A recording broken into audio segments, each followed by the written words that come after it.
kind of funny. I think we should riff on it and just be like, hey, this podcast doesn't have a name. No, it doesn't. It just has it has a This is the baseball it podcast. yeah, the baseball podcast that it barely has a purpose. It has a little more than a purpose. It just does not have a name. Yeah, we literally just decided, hey, you want to talk about baseball? Yeah, I want to talk about baseball. Let's both talk about baseball while we're on the Zoom call. Yeah, that's exactly right. It's the post 2020 era of people being able to do this. So Yeah. no, and it's just good because I don't have anybody really that I can talk about baseball with like this. So it's great because you and I met and it was like, oh my God, we both think about baseball the same way. And I don't know, it's just like it's baseball just is baseball's awesome. And like I wish baseball could get out of its own way at times. Absolutely agree. And I just think we just found our cold open. So my name is Robert Donaldson, and you can follow me on Twitter at RobDFB. And today I am joined by my buddy, who clearly, like he just mentioned, loves baseball, and Adam Rosenberg, who you can follow on Twitter at Hey Rosenberg. And Adam, man, we're sitting here on Wednesday, June 7th. It's evening time. You've got a lot of kids running around. You finally got them to bed, and I'm sitting kidless gladly, and just enjoying a Do night of it. Lean baseball. into lean into that. You never get interrupted on a West Coast game if you're on the East Coast if you do not have kids. Trust me. And you know what? Yeah, and these West Coast games are still going on. The Cardinals game is in the seventh inning right now, and we got a few that are still in the bottom of the first. It's so right now it's 9:52 on the East Coast. Cubs Angels is in the bottom of the first. I mean, that's just crazy. Well, I guess it just ended, but I can't imagine, being an East Coaster and staying up and watching your Cubs until 1 a.m. some nights. Yeah, well, I guess luckily it's today's like the pseudo getaway day, but it's not really like the Wednesday, the split day where things don't go as late. But generally speaking, like a Dodgers game, and I've lived on the West Coast, and so it was fun. But on the East Coast, it's hard. Like when the Phillies play the Dodgers, I'm making it through two innings, and then but then of course we also had we had that Royals game that I'm pretty sure took no more than 102 minutes. That game was done very quick. That game was done as quick as the Royals had a 1-0 lead, which then disappeared and evaporated with, as I like to continue to say, future Philly Jordan Lyles.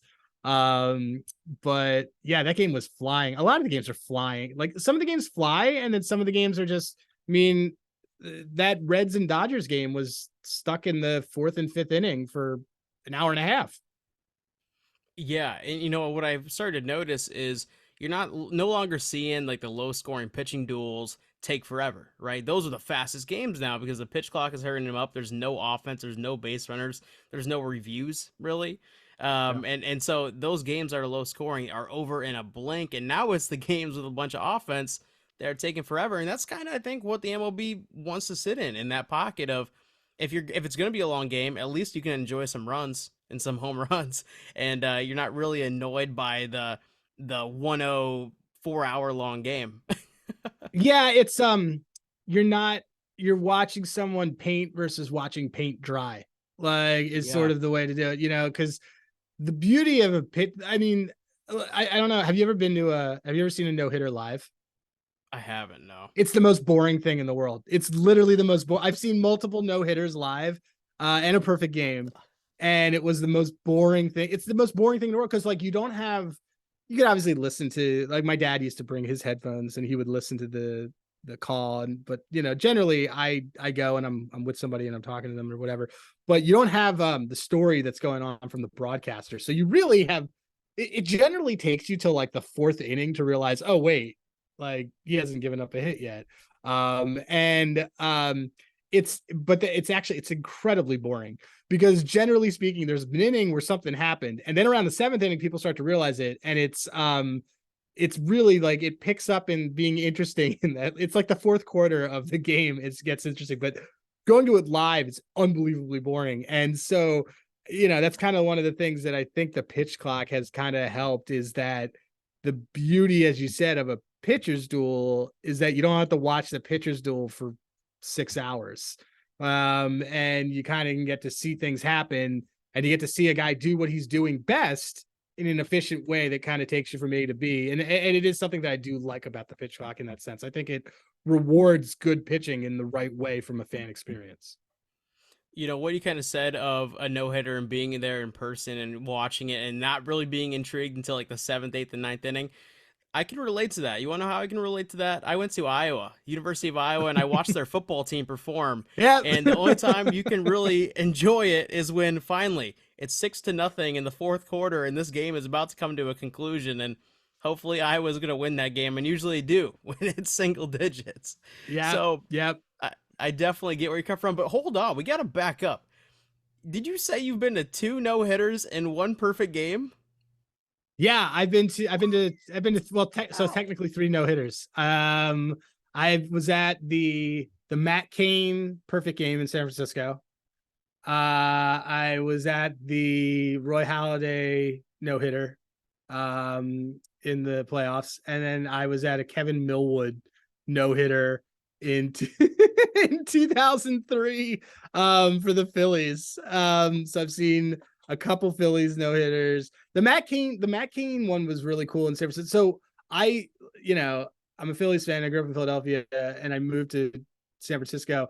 And I moved to San Francisco right after the Phillies, right in 2010. So like right after the Phillies had their stuff, and they lost to the Giants, and they sort of kind of passed the baton. And over the next 6 years, it was, which I think was a great era of baseball. It was, the Royals won a World Series, the Giants did that, and like these teams did it with really, I would argue, without big stars. Like it was just like really good baseball.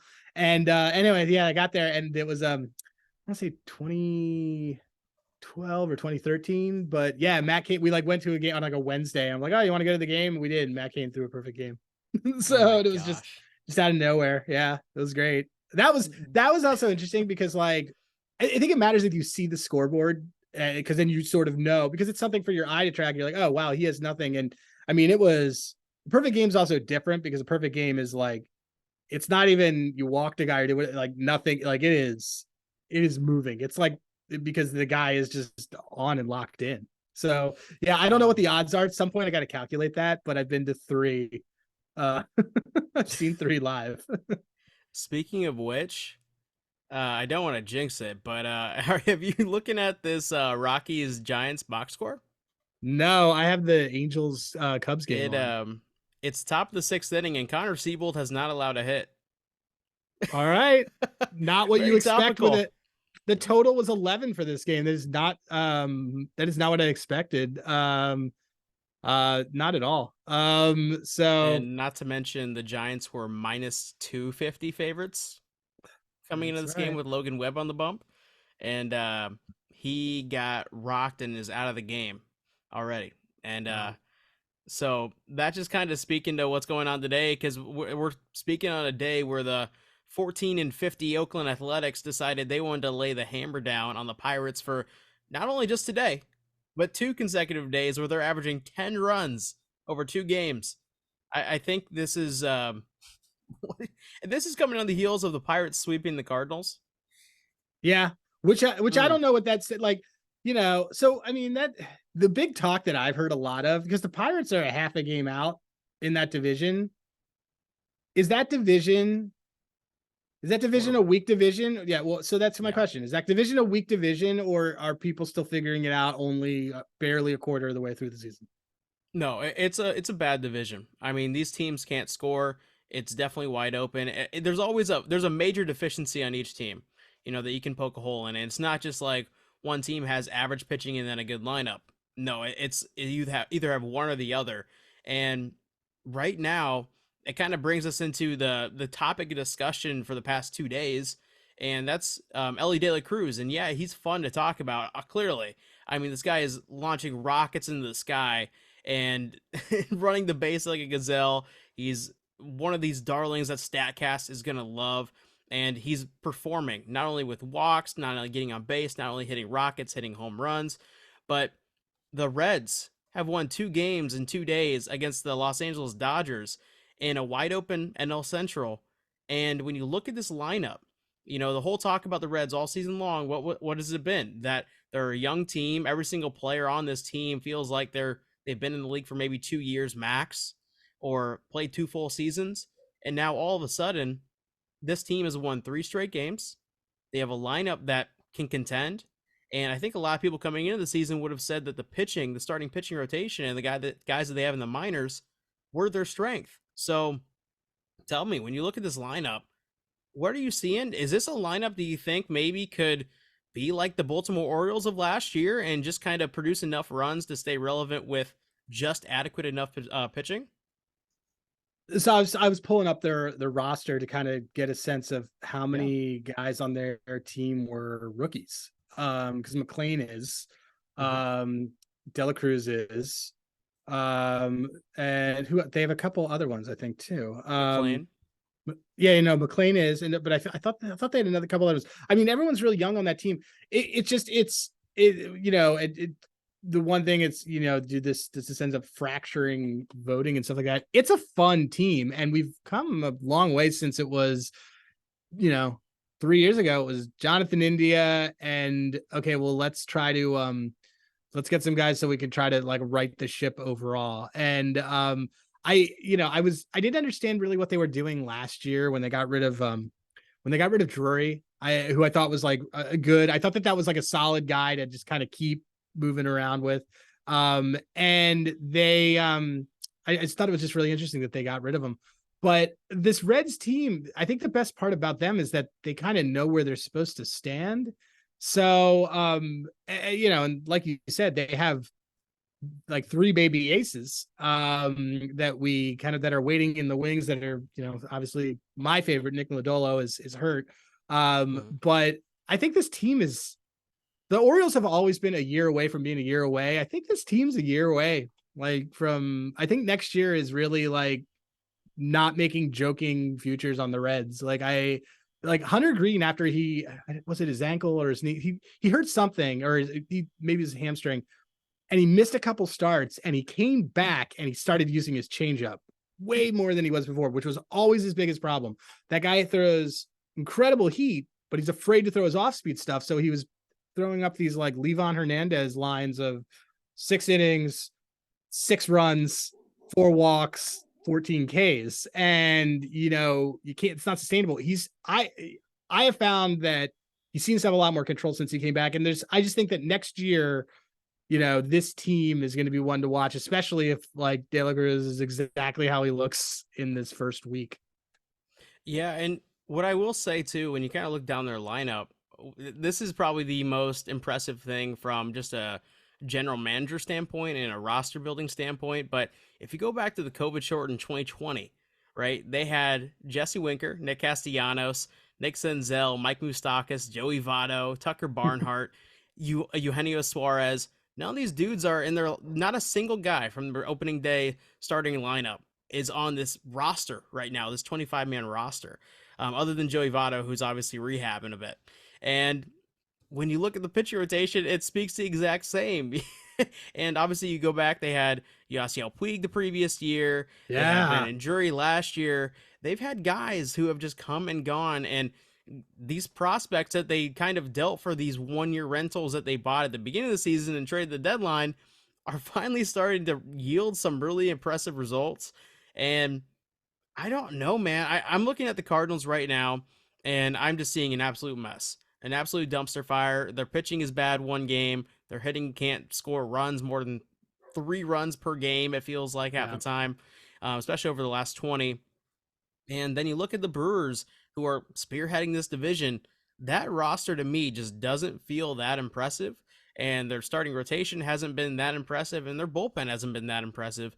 And we know how they can fare against lefties. So I think there's a value this year immediately, at least in this short spurt of time for maybe the next month or so, until some of these young players slow down a bit. But I do think there's a lot of value in betting on the Reds, especially when they're carrying lines like plus 150 and Yeah. plus 130 in games. I think their hitting could potentially keep them in it, especially when they're playing at home. Yeah. I mean, I was taking a look. There's only one, two, three. I mean, you can't even really count like Casali. They have 4 guys who are over 30 on that entire roster. which is great. And there just seems to be, I think the thing that's interesting with the Reds is that it always it seems like someone is sort of constantly there's constantly different people like stepping up and stepping in that want to step into that, like the Spencer Steers of the world and the Matt McLeans, and now you have Dela Cruz, and like tonight you also had like Tyler Stevenson, and Jake Fraley, who's obviously hurt. It's a fun team to watch. I do think that there's a lot of value in betting on them. I think that and you notice that right out of the gate, like, because one of the things to look at, and I don't think that you should only bet with, like, I don't think people should bet with sharps or not bet with sharp, but something to always notice is that when a line opens on a baseball game, it's going to go one way or another. People are going to hit it one way, and a lot of the times with the Reds, that like they'll open at plus 250 and that'll drop immediately because people will realize, well, this team can actually put some things together. And it's there's a huge difference between the Reds and the A's. And this Reds team plays, they also seem to always be in it because they're in a ballpark where it's like a little league park when it comes to hitting balls out of there. So I think getting that bullpen in order, yeah, they're great. I mean, the Cardinals, though, I don't know, you tell me, like, like before, I remember you went on another pod and you just said, this team, everybody's hitting, but like Nolan Arenado is not hitting. And then now nobody's hitting.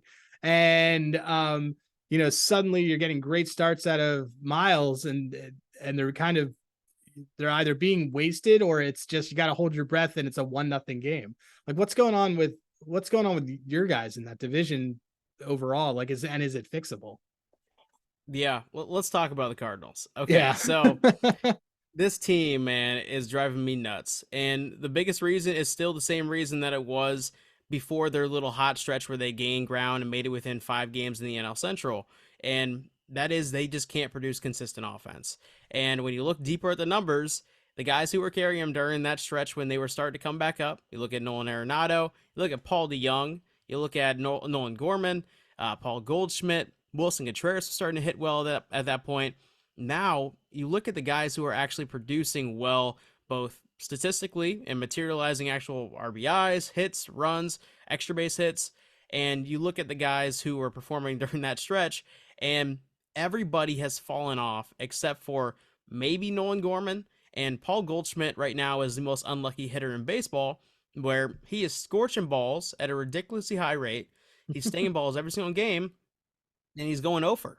So you have this little issue where your best hitter and the guy who is the most reliable hitter in terms of just putting good wood on a ball, and he's just getting out because they're landing in gloves. So you have to have the guys to step up around him, and they're not.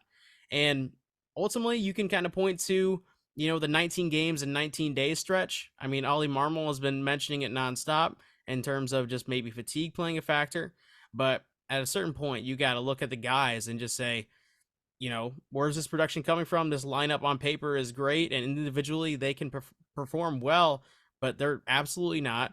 And they look at Tyler O'Neill, Lars Nootbaar, Dylan Carlson are all on the IL, and now they're starting to bring up, Jordan Walker and a lot of young guys, and they are performing well, but they're performing well in terms of guys who can hit 7th, 8th, 9th in your lineup and not premium spots, and the guys who are holding down premium spots are not doing well. Yeah, it's just, as someone who has watched this Cardinals team sort of be that, they build well, they draft well, they have great farm system. There's always somebody who's kind of like they acquire the right guys to do things. They win World Series when they have 86 wins, and they do it pretty well.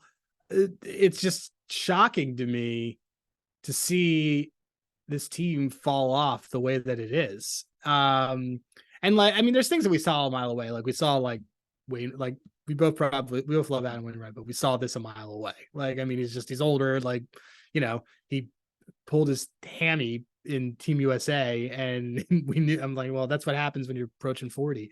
But it's just really bizarre because I think that the window for this team really on a lot of those guys was this year, last year, next year. And I don't, and the advancement of the Reds is making it so that I don't know if the Cards really should bother trying to buy at the deadline, because I don't know if they're one player away. They're sellers at the deadline. Yeah. Guys like Jack Flaherty, Jordan Montgomery are definitely going to be on the the chopping block and Tyler O'Neill, who's kind of been the black sheep in the whole 25 man, just being called out in the public about potential lack of hustle and the injury background with him. I think this is going to be a selling team, not just a holding team, but a selling team for the most part. And that's unfortunate because, yeah, this lineup is stacked. And when you look at the pitching rotation and you talk about, Adam Wainwright and Jordan Montgomery, um, and Jack Flaherty, Miles Michaelis, this isn't an overpowering stuff, lineup other than Jack Flaherty, who has really great stuff. And in my opinion, what I think John Mozeliak, when coming in the season, probably thought was, hey, we want our starters to go out there, toss 5 2/3, maybe 6 innings if they're lucky, 3 or 4 earned runs every single game. We want that to be the baseline. And we want the offense to really, in the lineup, to really lead the way. That's how this team is constructed, 100%. Even coming into the season, Mozeliak had a lot of quotes saying that there was seven starting pitching players in this organization, including guys like Dakota Hudson, who hasn't even appeared in the Major League Baseball game this season. So I think on the surface, that's how it feels. Where this lineup was supposed to carry the team, and now when it's not, and it's pretty definitive that it's not going to carry the team anytime soon.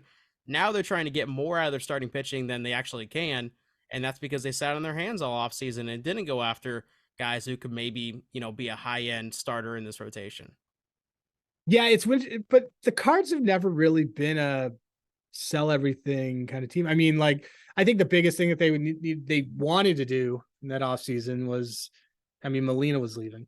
So like they needed to kind of shore that up. And I think that don't think that they made the wrong decision. I think they're handling Contreras incredibly poorly, but I don't think it was the wrong decision to take a guy off of a career year who is very well liked, is a good fundamental baseball player. Like, personally, I've worked with him on a couple of cool projects and stuff, and he's an awesome human being when he was on the Cubs.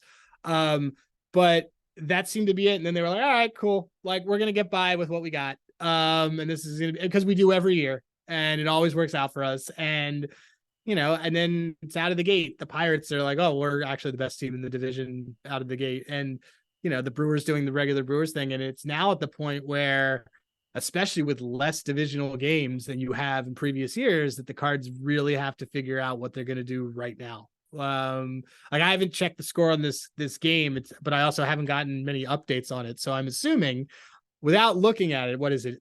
Under 3 runs have been scored total, something like that. It's 1-0 on the top of the there. ninth. There you go. Right? Yeah.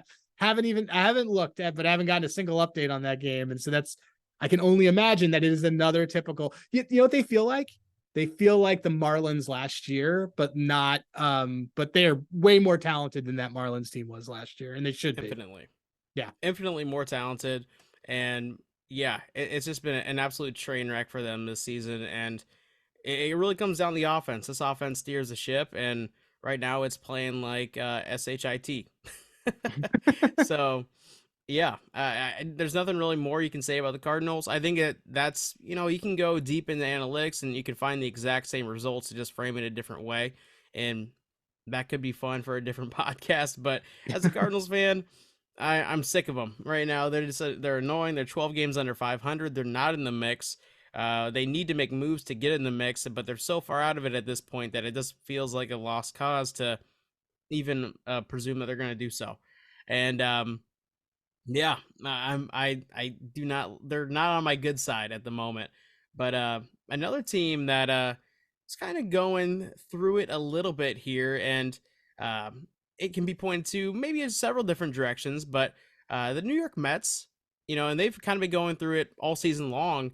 Obviously, it all started when Edwin Diaz in the World Baseball Classic tore his ACL, I believe, or something in his lower body, and now he's going to be missing pretty much guaranteed the entire season. I think he's on a 60-day IL right now, and I don't think there's optimism that he's going to be back, if I'm correct there. But yeah, this team has lost 4 straight games to the Blue Jays and the Braves. And prior to that, they did sweep the Phillies, but they lost 2 of 3 to the Rockies and 2 of 3 to the Cubs. And it just hasn't been a really good stretch for them. The lineup, again, for a second straight year is underperforming. And you have guys who, advanced numbers wise, are looking real nice in that lineup, like Francisco Lindor, who I think is stinging a lot of balls lately. But you look at the actual what's materializing out of those, advanced numbers, and when he does put one on the ball, like where is it going? Similar to Goldschmidt, it's going into players' gloves, and he's just not producing the way that they want him to produce from a runs, hits, home runs perspective. So, take me through what your thoughts are on this Mets team from the rotation, the lineup. Is this even a playoff team with the Marlins playing like they are, and how well the Nats are actually not looking that terrible as everybody thought they would be? Is this where do they stand right now? It's fine. I was talking about the Mets with Dylan Rockford earlier this morning. Because he's a big Mets fan, and obviously as a Phillies fan, traditionally I've loved seeing the Mets kind of fall apart, but lately I've become a Pete Alonso fan, even though he's kind of become a villain. So the thing that was really interesting that you mentioned, so the Mets are in the top 10 in home runs. They are in the bottom 10 in runs scored. That means that people aren't getting on, means that most of these home runs are solo shots. I think the other night, on a game that I think you and I were both on the game. The Mets, it was the Toronto. Yeah. They lost to Toronto and all of the runs were from solo shots. And so when that's happening, that's fundamental bad baseball, because nothing is more of a rally killer. Like you and I both played baseball. Like a biggest rally killer is actually a home run, unless it's the bottom of the ninth and it wins the game.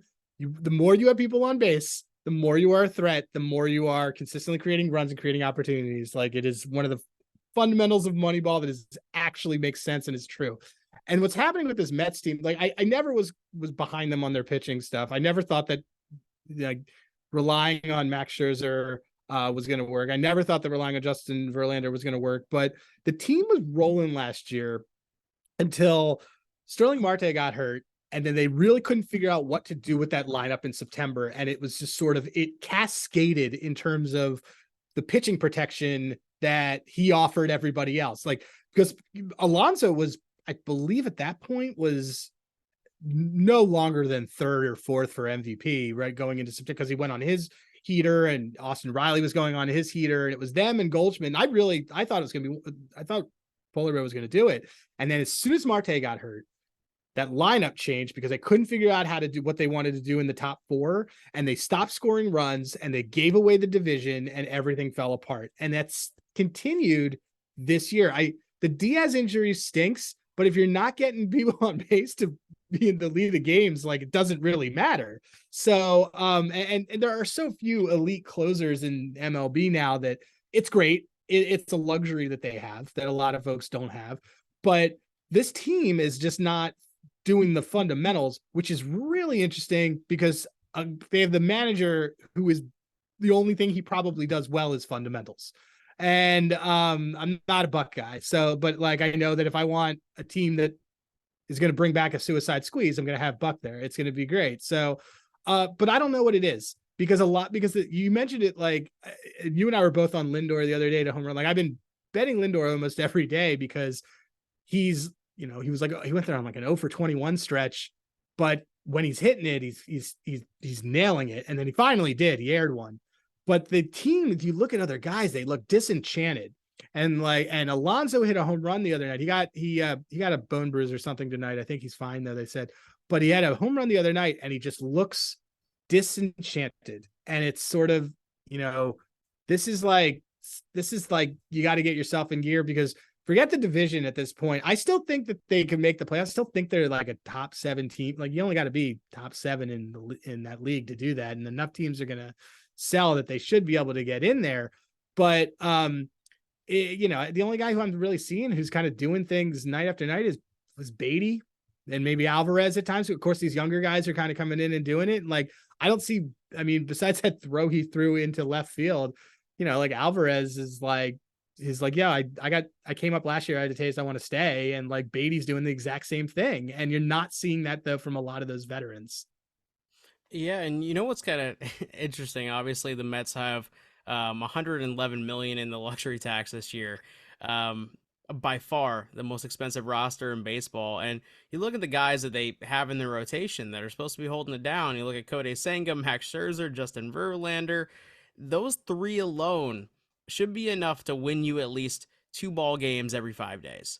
And right now, they're not getting it done. I mean, Max hasn't really been Max as of late. Verlander hasn't been Verlander as of late. And Cody Senga is finally starting to get over his early season struggles in quotations. But even so, he has that kind of pitch count efficiency issue that we see with guys like Shohei Ohtani and the guys who chase the Ks have, where they don't really pitch in the seventh inning. So what happens in, past the sixth inning, and this is also kind of a betting angle you can play, is, what teams are scoring runs after the sixth inning, which bullpens are performing well, inherited runner wise, and also when they're getting a fresh inning. And the easy way to kind of look at it, bullpen ERA doesn't tell the whole story, but the Mets are in the bottom 10 in the MLB in terms of bullpen ERA. Obviously, we just talked about it. Edwin Diaz is out of there, but there's other guys who are supposed to be setting up that role who aren't getting it done either. And when you have pitchers like Verlander who are supposed to be giving you those 7 innings and hopefully going that deep into games to relieve your bullpen of trying to carry the water, it's just not happening. And unfortunately, the Mets bullpen isn't there. The lineup isn't producing the way that they should. And I don't even think that that was actually an accurate characterization of what I just said, the way that they should, because you look at the lineup, I don't really see this lineup as being that all imposing. I really don't. They're Yeah. relying on, like you said, solo bombs. And you look at the teams that do have the most home runs per game in the MLB right now, and you look at the Dodgers, Tampa Bay Rays, Atlanta Braves, New York Yankees, funnily enough, St. Louis Cardinals, Los Angeles Angels, Texas Rangers, Toronto, and then you got the Mets. And the funny thing about that is there's two outliers right there, right? All these other teams above 500 probably going to make the playoffs. A lot of these teams and even compete for a championship, and a good amount of them. And you got the St. Louis Cardinals and you got the New York Mets, the two teams who we're talking about struggling with offense but hitting a lot of bombs. They can't get runners on base when it matters. Runners in scoring position, they just can't excel when there's guys on second and third. They're striking out, they're shallow popping out, and that's a problem that should be easily fixable for guys who are actually really talented, but it just hasn't been so far for them, and it's rearing its ugly head in a bad way right now. It's weird because like I'm playing around with the numbers, and they have a top 10 walk rate, and they have a bottom 5 K rate. So, but they're not stealing bases in an alarming degree. They're not doing things right when they get there. Or it's reminding me a lot of the problems that the Phillies had in when they got exposed. The Phillies always had this problem last season, but they basically enough guys got hot that it masked it. If you have your 3 hitter is absolutely dominant, and then there's nothing, and then your 4 hitter is basically going to ground ball out, and your 5 hitter is going to pop out, and your 6 hitter is your only other threat in there. Every other team is going to know how to pitch and play around with that, so that you generally never really have base runners, or it's the same guys all the time. And that was the problem actually that the Phillies had in the playoffs last year. You saw it. It was that they didn't want to pitch to Schwarber. They didn't want to pitch to Harper, and Rhys Hoskins and Nick Castellanos were basically bringing that team down in the final 9 playoff games because they were automatic outs. And the Mets, if you look into the numbers, that's what you're kind of seeing in that lineup. And you're right. There's nothing threatening about that lineup. You and I bet baseball all the time, and I do a lot more on like the prop side, and I know you do a lot more on the side. And like whenever I look and I do my stuff where I look at who I want to look at on the Mets, because let's say they're going against a pitcher that I know I want to fade, there's nobody who really ever jumps out. Like Lindor consistently will hit the ball. So like metrics wise, I'm like, oh, look, he's hitting it on a launch angle. He's hitting it fast. At some point, this should happen. But there's nobody on the, like, I don't have a desire to take Alonso every day. I don't have a desire to take Marte on like I don't have a desire to take any of these guys because I just don't see a team that cares. Yeah, no, I It's really absolutely the agree. easiest way to do it. Seriously, and yeah, like you said, the advanced numbers on this lineup are not good. You have Francisco Lindor, probably the second most intriguing option behind Pete Alonso, and he's hitting 210.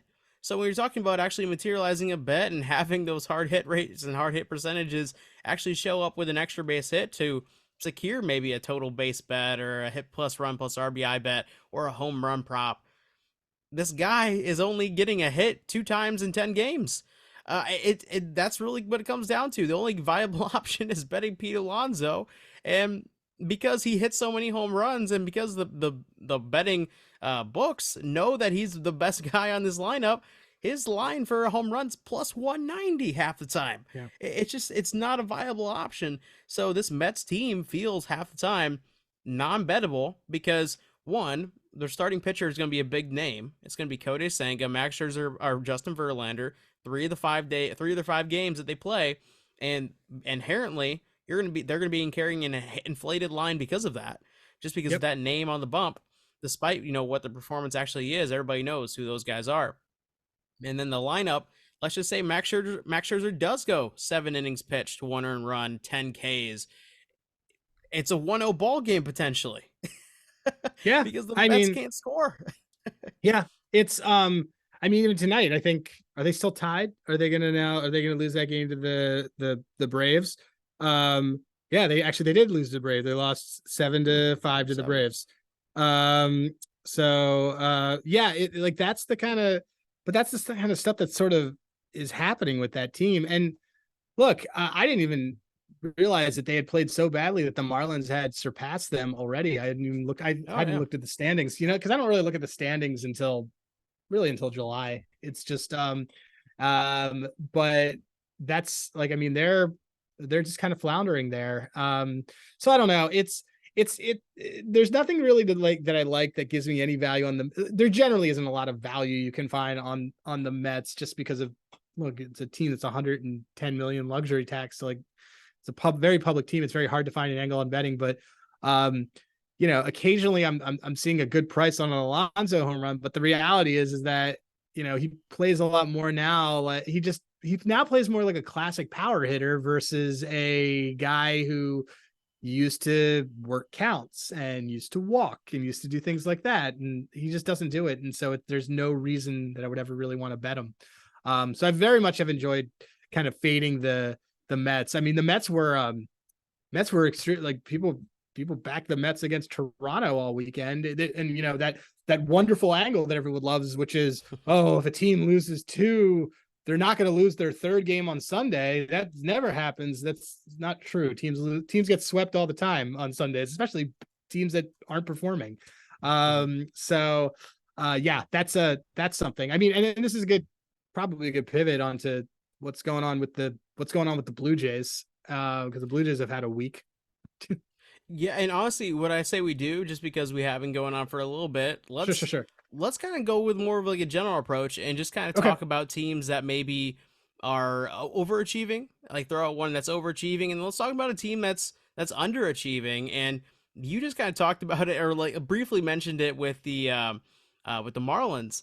What's really interesting about them right now, and as I kind of pull up these numbers, they're winning a lot of one-run games.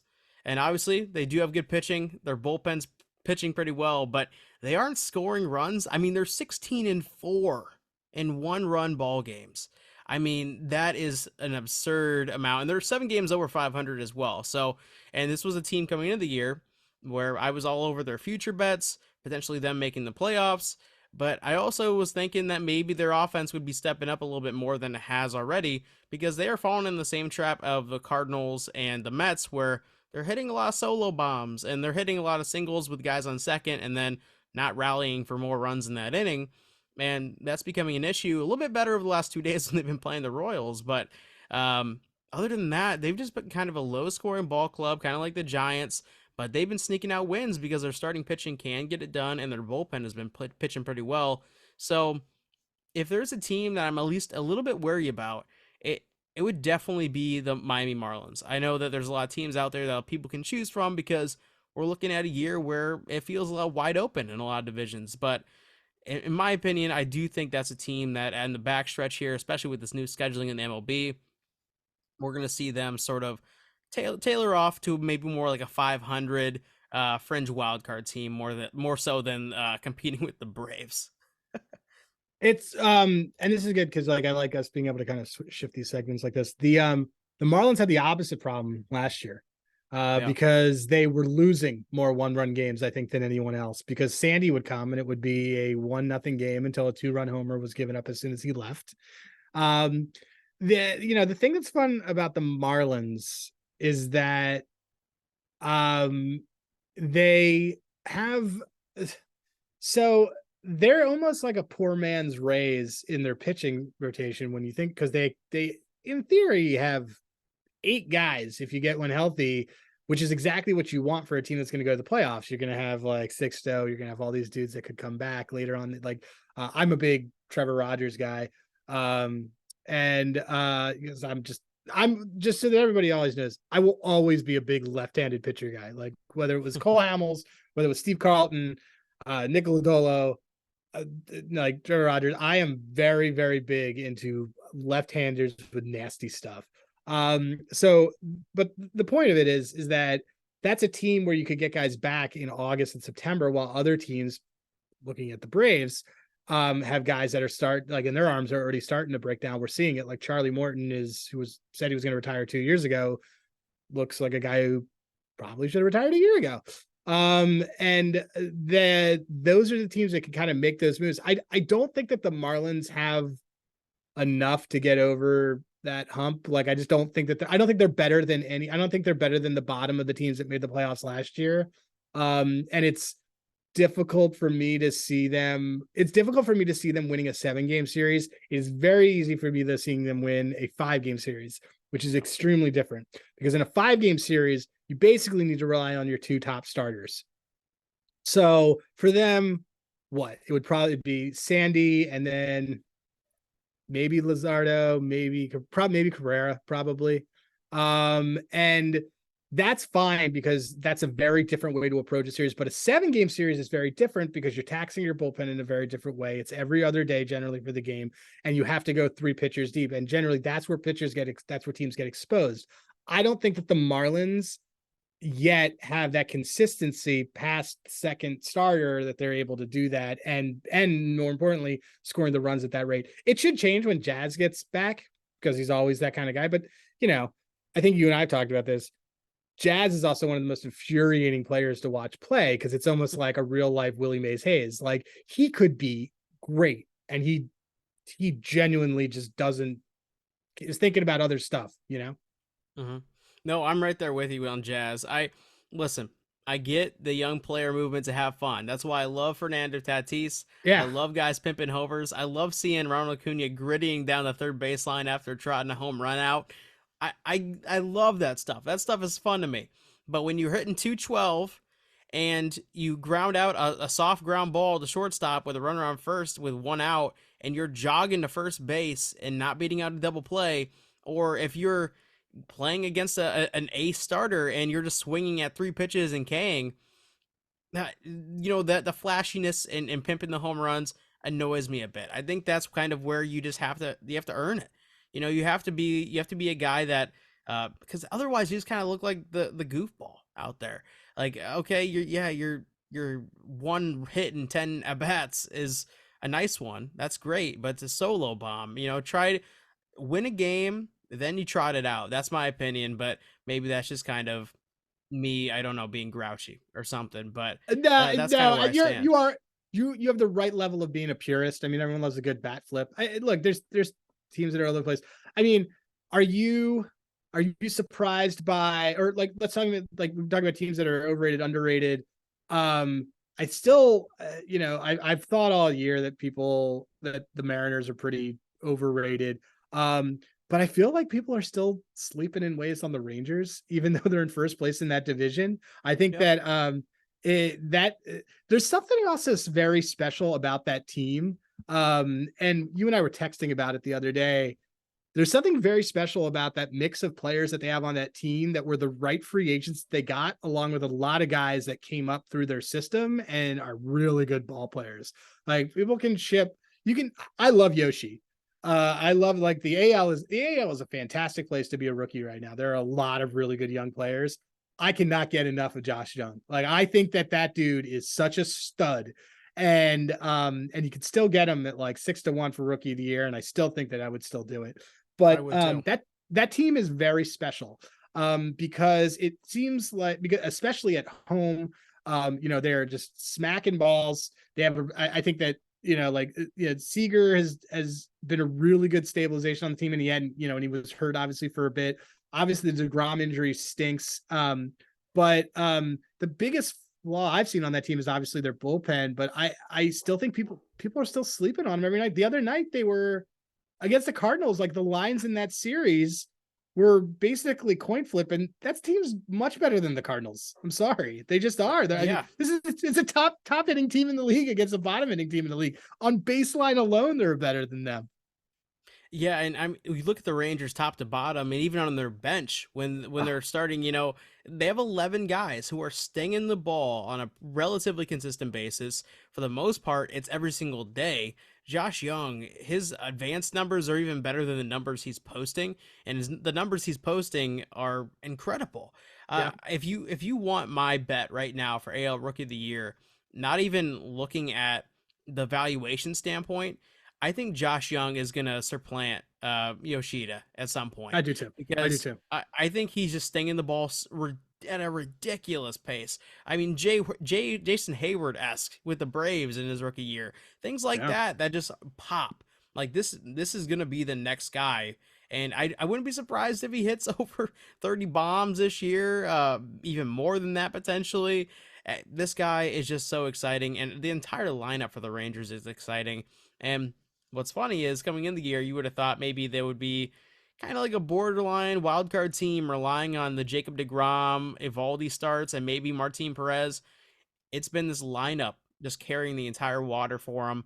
On the heels of some good John Gray starts that came out of nowhere, good yeah, Evaldi starts that came out of nowhere, and Martin Perez has been just good enough. And this team is definitely interesting. And although I don't know if they can keep this scoring pace for the entire season, I don't think they need to keep this scoring pace that they've been doing for the entire season to be a playoff team and do some damage potentially. But that yeah. bullpen does scare the absolute hell out of me, though. Yeah, you mentioned like they are 11 guys deep, and we joked about this over the last week and a half.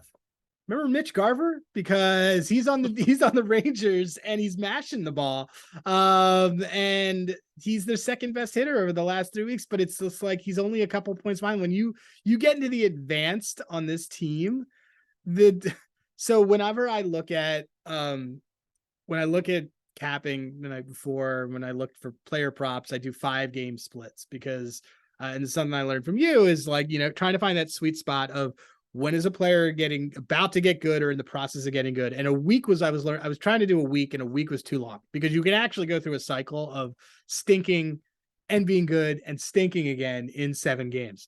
But in 5 games, you either are about to be great or it's really the core period. It's basically a series and a half or 2 series that you are hitting the ball well. So in what is the equivalent to a series and a half, there are 1, 2, 3, 4, 5, 6 guys who have a WRC plus above 200. That means that there are 6 dudes who at any given time are creating more runs based on who, like, just being there. It is, from an offensive standpoint, that is unreal. And like, we haven't even talked about like Jonah Heim, another guy on that team who just like, Yep. and like I remember a lot of times I'll text you and I'll say, I'm betting on Jonah Heim to hit a home run today. And you're like, not one of my guys, but find it interesting. Now he's probably one of your guys because he's just like, he does it. Yeah, he's great. So that's it. But that is a first place team that people are waiting to have them fail. And it's bizarre to me. And the issues that we talked about with the Cardinals, I think that that's what the Astros have. The Astros have played an equivalent to an entire full extra season over the last 6 years. And they've just, because over the last 7 years, they've been in the playoffs and they've gotten so far that these are all these things that are starting to, I thought were going to happen. Obviously, like Hunter Brown, some of their pitchers and things have been good. And the Astros just consistently will have guys that are good. But I always like the Rangers. I thought that the Angels were going to do more in this division, but the Angels are still better than last year, but still kind of doing their thing despite having the best player in the game, arguably the best player in the game. But the Rangers are in first place, and you would think that they aren't fourth in that division the way people talk about them. Yeah, the hype isn't there. And like you were saying about the series against the Cardinals, I think that's the perfect example of a publicly known loved team like the Cardinals going up against a team that people still haven't bought in the hype on. And so what you're seeing is people want to believe the Cardinals are going to make a comeback and that they're going to win games individually because people like betting the Cardinals, people like betting the Cubs, they like betting the Dodgers, they like betting, the Yankees, they like betting these image-based teams, and a team like the Rangers or a team like the Mariners or uh, Pittsburgh Pirates when they're playing well or the Reds, nobody wants to bet those teams. They don't even know their lineup off the top of their head. They can name a 5 players over the past 2 decades that play for that team. And honestly, I love fading that public perception. Like today, a good opportunity to fade a publicly loved player was Max Scherzer. And Yeah. you look at the stat line: 5 innings pitched, 11 hits, 5 earned runs, and 10 Ks. I mean, just a ridiculously matched stat line, but he's not really pitching really like well at all right now. If his name was Jack Flaherty, people would be saying, "Oh, got to trade this guy." You So would it have just no idea if you looked at his yeah, stat line that it was Max Scherzer. yeah, you would think it maybe it just blend in with like a Kyle Bradish or one of these guys that people think are just trade bait fodder at the deadline, and instead he's a guy who's getting paid hundreds of millions of dollars. So just something to think about when you are looking at lines. A good starting point if you just are kind of wanting to jump into this space and be just a decent handicapper and play some interesting angles. Look at the teams that you think are just publicly, known and loved, and try to fade them in certain angles. And I think you're going to do pretty well there. But let's jump into a fun little game that you and I talked about. We texted about probably like 2 weeks ago before this actually materialized. And it's just guess who this player is. It can be a pitcher or a hitter. And essentially, we're just going to lay out. And if you're listening to this right now, you can even think about it on your own. You can play along with us too. Even send us some. And this would be pretty fun, I think, to interact on Twitter or in the YouTube comment section. But we're just going to like lay out some advanced numbers about a player, maybe even get some context clues in there, just some fun, just have a little bit of fun with this and just see if we can guess which player we're talking about. Maybe we can surprise you on the player we're talking about. But I will lead this off just because I'm looking at my little script here that I wrote up here. So here we go. Per Fangraphs, this player has allowed a staggeringly high hard hit percentage of 42.2%. So we're talking about a pitcher, and this is over his last 6 starts. And he's also allowed 3 home runs over his last 2 starts. This is in very stark contrast to the player's prior 6 starts, where he allowed a hard hit percentage of 20.0 or 20.1% while allowing only 1 home run in his prior 5 starts. Who is this player, Adam? Okay, so I'm just tracking on this. So this is a guy who has in his most recent 6 starts, Mhm. he's given up how many home runs, you said? He's allowed 3 home runs in his last 2 starts, but over his last 6 starts, he's allowing a hard hit percentage of 42.2%, which is stratospheric. Um, is this person pitching tomorrow? Is this Yes, this player is pitching tomorrow. okay, then I'm gonna say that this person um is this person is this Zach Wheeler? It is not Zach Wheeler. Okay. Very, very similar in terms of the advanced numbers, but this players are a little bit worse. It's Josiah Gray. Okay, that's he's right there underneath him when you sort by the hard hit. Yeah, it's just interesting because like a lot of these guys, you wouldn't think that are like, and I had up on my screen. I'd want like I don't have it, for the next time I'll have it a little bit better, but it was one of the really fun ways to play this game is who are the guys that you are used to hearing as those name brands who are like, oh, this guy's dominant, this guy's great, and then looking at them, I think the other day it actually didn't end up working on our favor, but it was Belak on Houston, and he had of his 6 starts, only once did he have a hard hit percentage under 40. And and he gave up at least 2 barrels every game. He ended up only giving up 1 run that night. We thought he was going to get shelled. It did not work that way, but those are kind of the fun things that we can find with this. I've been finding that Jose Barrios has like insane splits when he's on the road versus at home. I think that, which makes kind of what Gausman and especially Bassett really what they have been able to do pitching in that stadium it's pretty awesome. But that's like kind of the fun part about looking through all this, like who are these guys that are hitting well and things too, and you wouldn't think so. I could pull one up and you would have no idea that this is, like it's probably going to be one where they have a hard hit rate of 80. And they're also batting, like 172. And, that What's person kind is of Kyle what's Schwarber. kind of interesting though about like a Josiah Gray is, I think the average recreational bettor will look at ERA as a main Yeah. distinguishing factor of, correlation with the line. Are they going to be in this game? Because earned run average for the longest time has been used to decipher who is the Cy Young winner, who is the best pitcher in the game. And when you look at Josiah Gray on the year, he has a 3.09 ERA, right? That pops off the table. But he's only pitched in the sixth inning once in his last three outings. And in that one outing where he faced four batters and he recorded only one out. He gave up a single, a double, and a home run to your Phillies. And I think that's what these advanced numbers do. Is it adds context not only to what a player's doing recently, but it also shows you that 3.09 ERA is really, really nice looking. But you have to look deeper. You have to actually look at what a guy is actually doing for you, especially as of late, because that 3.09 ERA is strongly based on those first six starts of the year where he was allowing a hard hit percentage of 20.1%, and he was having, great success. And that carried over to his really bad last six outings.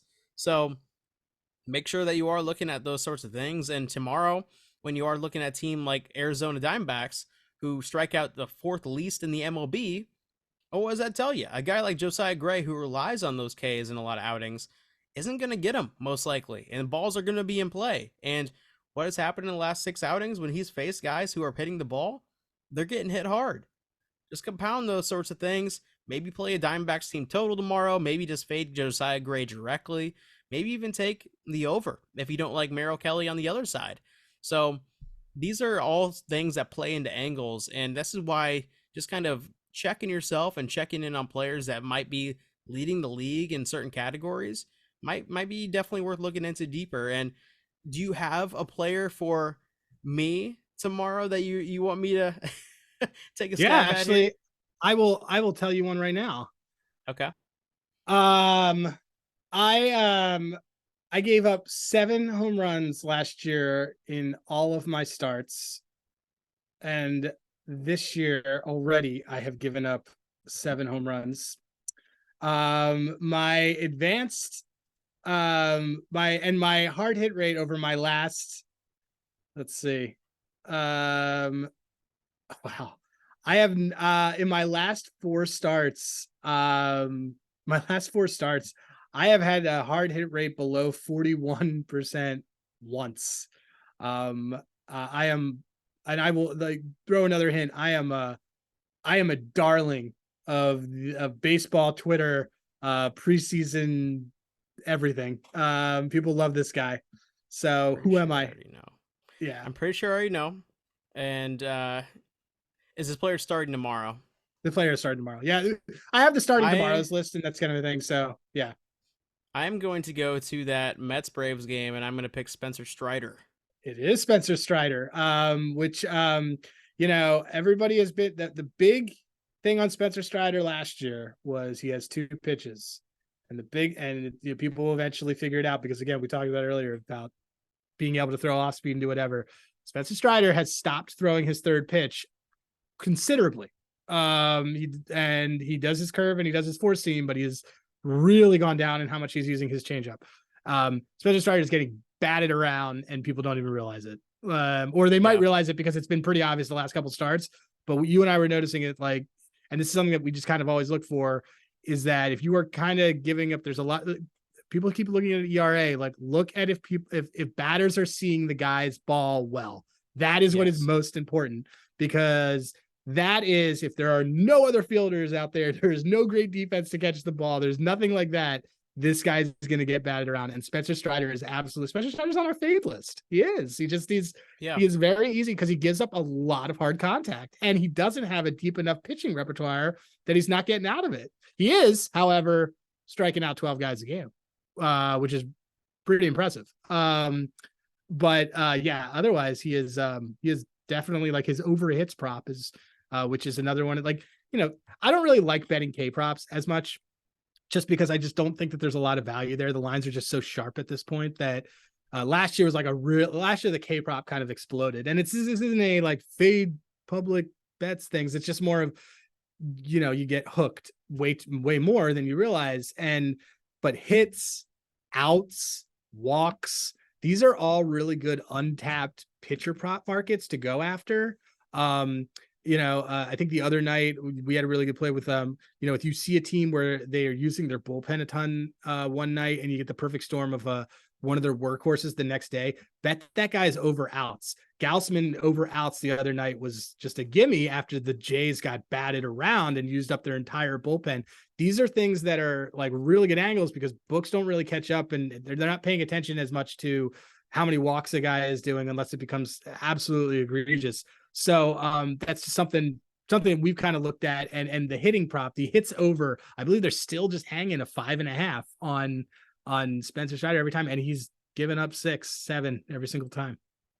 Yeah, and kind of like we talked about managing bullpen usage, and if a bullpen goes deep into a game the night before, yeah, try to take that pitcher the next day, that starting pitcher, to go a little bit deeper than what he's used to. Tonight we saw it with Jordan Lyles. I mean, he pitched 7 innings of 3 earned runs, and that's solid. You think his night would be over? No, he came out for the 8th inning. It did not go well. But that's kind of what those bad teams that use a lot of bullpen arms do, is they'll try to push their starter the next day to save their bullpen. And rarely, you have to be really a really good pitcher, really on top of it to mitigate that basically set up to failure. They're pushing you to your limit. And when you reach your limit, you have to go a little bit further. A guy like Jordan Lyles should never be in that situation, but the Royals are the Royals. I do have another player for you. Sure. In terms of guessing. We'll end it, at least from my side right here. But yeah, let me read you my write up here. Per Fangraphs, this hitter has posted at least one hard hit ball in all of 2 games dating back to May 18th. And since May 1st, he has only had 4 games where he hasn't recorded a hard hit ball. However, on the season, this player has been posting an unimpressive batting average, to say the least, with a sub 230 batting average for a large majority of it. But he's heated up as of late, and he's recorded a hit in 10 straight games entering into tonight. Who is this player? Ooh. Okay, so he has had a bunch of, he's basically getting single hit games because he's getting 5 at bats a game because his batting average is low. Is this and he's hitting it late. Is this Julio? Is it Julio Rodriguez? It is not Julio.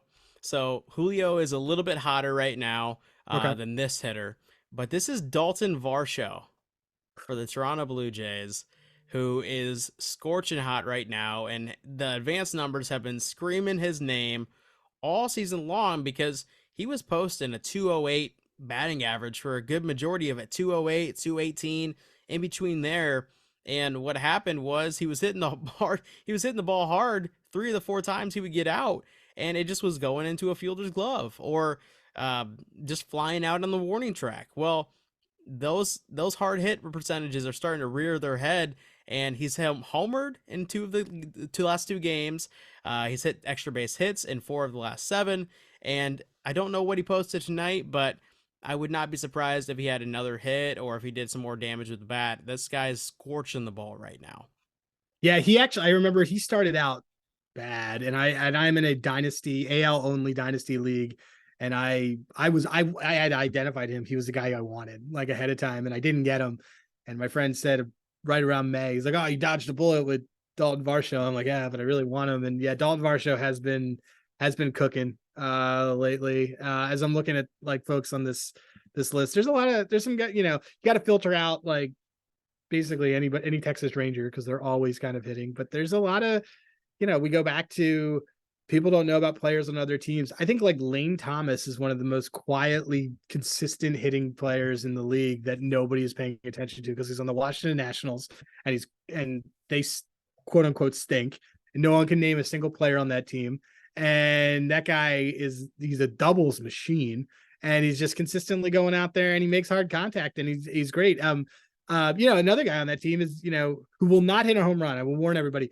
Joey Meneses does not hit home runs. He does everything but. He will do everything but for you, except that he's consistently hitting that ball over there. So I think that's just kind of ties to like look at guys on teams that you don't normally look at and get to know those players because that's where you're going to find these guys that are like plus 700 to hit a home run or plus money and just for their total bases.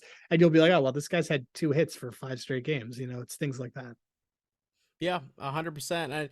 And what I would say too, when you're talking about hitting props specifically, try to look for guys who are in the top half of a lineup because there's nothing more frustrating that you just don't end up getting that fourth at bat with a guy who is scorching the ball or maybe even a runner on and scoring position situation because he's hitting on the back end of a lineup and he's really the only guy down there doing anything half the time.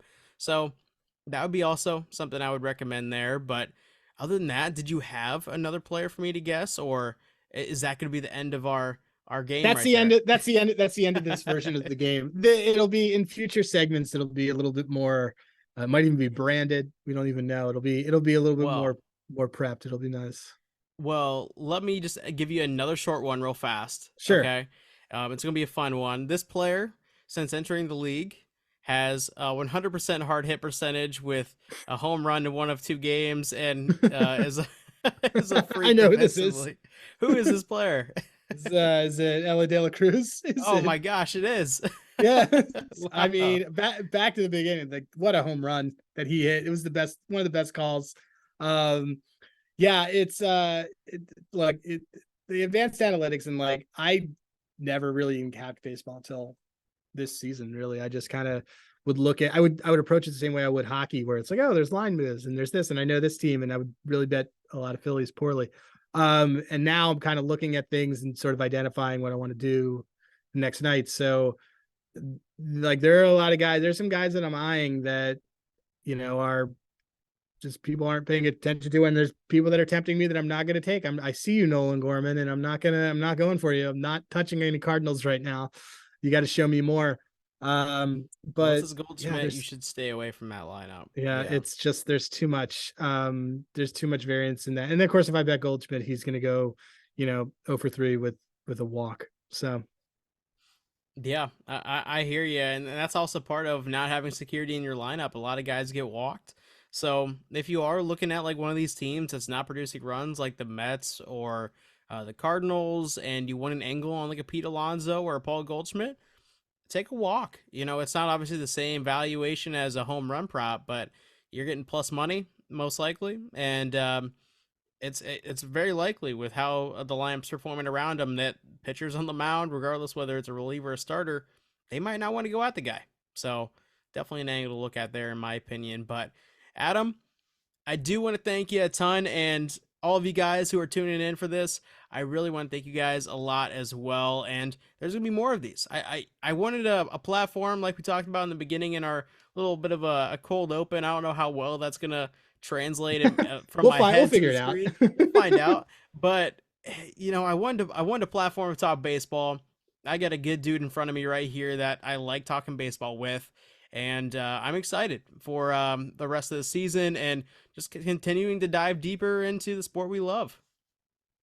Yeah, I agree. I mean, there's nothing else I really want to add. I'm glad.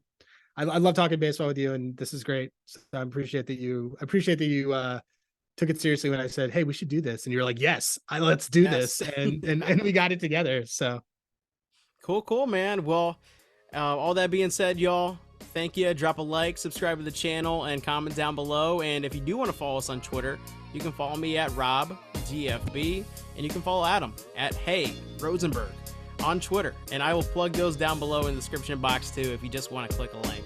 But with all that being said, y'all, I will see you in a future video. Take it easy.